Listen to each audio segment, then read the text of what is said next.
Olá,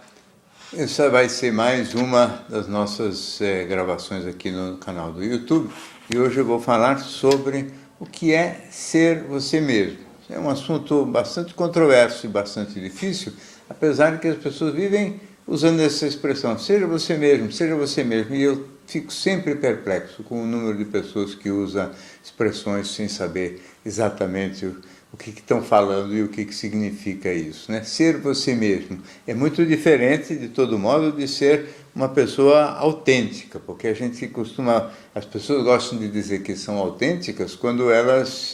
são muito espontâneas, falam tudo o que pensam, não se preocupam muito em agir, às vezes, com agressividade e até mesmo com maldade. Isso não é um sinal de ser ela mesma, isso significa um certo descontrole agressivo e camuflado por trás deste nome autenticidade. Não tem o menor cabimento a pessoa sair falando tudo que pensa quando não foi consultado e principalmente a respeito de outras pessoas. Ser você mesmo significa talvez alguma coisa mais próximo de entender exatamente como é que a gente chegou a ser esse resultado final que nos corresponde. Quer dizer, fomos nós que nos inventamos, nós imitamos padrões, nós obedecemos regras externas, nós somos fruto exclusivo da nossa essência biológica, e há alguns que acreditam que nós sejamos puro fruto da essência biológica, o que na prática faria com que nós fôssemos quase que apenas marionetes, não é? Que respondendo às obrigações do sistema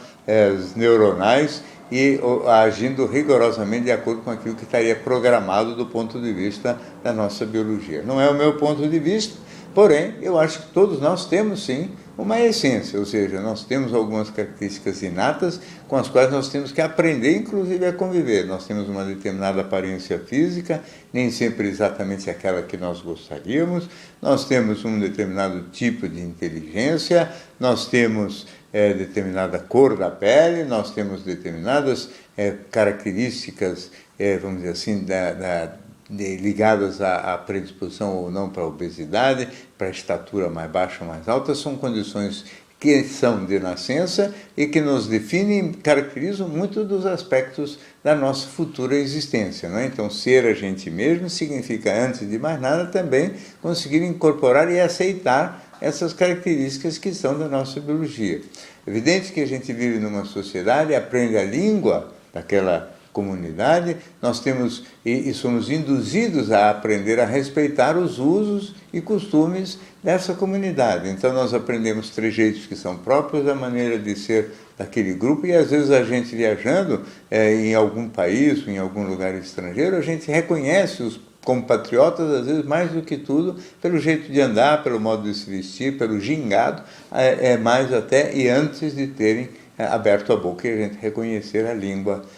que é a mesma da gente. Então, existem uma série de características da gente que são também incorporados de fora. Muitos dos comportamentos e modos de pensar e de falar e de agir dependem de uma vontade de ser bem visto pelos outros. Então, os outros interferem muito na maneira como a gente se veste, na maneira como a gente fala,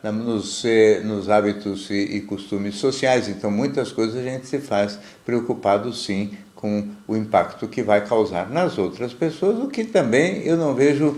nada de muito grave. O que é muito grave é quando o indivíduo finge, esconde coisas que são as suas propriedades, tanto tenta esconder alguma das suas fragilidades físicas, como esconde certas emoções por vergonha, porque os outros vão ter e fazer um julgamento que ele não gostaria de estar sujeito. Então o indivíduo, por exemplo, esconde a inveja que possa ter, esconde a simpatia que possa ter por determinado tipo de encaminhamento da sua sexualidade. Enfim, esse esconde dos outros tem muitas vezes corresponde a uma preocupação excessiva com a imagem, preocupação essa que tira do indivíduo a capacidade e a coragem de se exercer com naturalidade. De todo modo, nós temos limitações que dependem da nossa essência biológica, nós temos algumas limitações que dependem da vida cultural que nós levamos, porque também não podemos ser tão espontâneos e naturais em sociedade, já que nós dependemos de uma determinada aceitação para fins, por exemplo, de ordem profissional. Quer dizer, nós não temos a grande maioria das pessoas não tem autonomia financeira para poder confrontar todos os valores da sociedade. Então tem que agir e viver de acordo com certos limites, até mesmo para poder obter emprego ou trabalho ou clientes para poder se sustentar. Então há limites, sim, da nossa maneira de ser, que são impostos de fora para dentro, e esses têm que ser respeitados, não é? Agora, existe um espaço de liberdade. Esse espaço de liberdade é que é importante a gente ocupar. Esse espaço de liberdade passa pelos nossos valores morais, esse espaço de liberdade passa pelas opções que a gente tem em termos de tipo de lazer, ou tipo de atividade cultural ou intelectual que a gente exerce, práticas esportivas ou não, gostos, vamos dizer assim, por uso de drogas ou não. Existem vários desses ingredientes que são da livre escolha da gente, e este espaço de liberdade, eu acho que ele é extremamente maior do que a gente pensa. Talvez a gente não possa definir todos os detalhes da nossa aparência física, mas até aí tem uma certa liberdade, porque a gente pode, vamos dizer, tentar sempre ser o melhor possível fisicamente, ou seja, manter-se em forma, se exercitar, se cuidar para estar na sua melhor posição possível, e evidentemente depois sentir uma certa satisfação ou até mesmo orgulho e conseguir se exercer com naturalidade socialmente, por justamente conseguir estar na sua melhor forma possível, que não é exatamente a perfeição que às vezes a própria sociedade, hoje inclusive muito preocupada com a aparência, propõe ou impõe. Eu acho também que é extremamente importante entender o seguinte, que nesta área onde existe a liberdade para eu me inventar, valores morais, valores culturais, maneira como eu me posiciono perante as pessoas, relacionamentos sociais de todo tipo, e também a forma como eu exerço a minha vida, por exemplo, financeira, se eu sou uma pessoa que vou gastar, vou ser mais comedido nos gastos, enfim, todas essas coisas que correspondem ao meu espaço de liberdade, eles implicam responsabilidade. Liberdade implica responsabilidade, e esse é um dos pensamentos fundamentais do pensamento existencialista de um filósofo bem conhecido, que foi o Jean-Paul Sartre, que falava muito que o homem é livre. Ele achava, inclusive, que nós não tínhamos nem essência, quase, tudo era a nossa criação e a gente se inventava, e por isso o homem era muito responsável por aquilo que fazia. Não sei se isto é tão extenso, mas realmente a responsabilidade é muito grande nesta área da liberdade, daquilo que a gente, ou dos valores que a gente realmente construiu e pode perfeitamente exercer sem nenhum malefício, nem para si mesmo, nem para terceiros, e sem nenhum prejuízo social, e respeitando a nossa natureza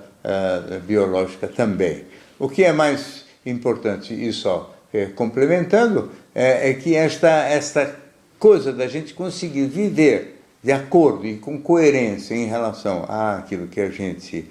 acredita, e que talvez corresponda à máxima liberdade possível, ou seja, liberdade,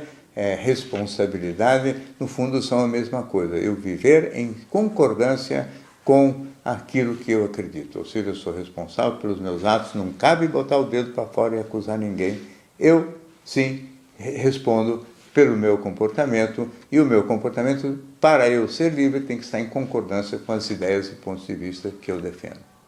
Muito bem, essa é mais uma participação aqui no meu canal do YouTube. Se você gosta dessas inserções, você inscreva-se e vai receber automaticamente sempre que nós tivermos novidades. Até a próxima.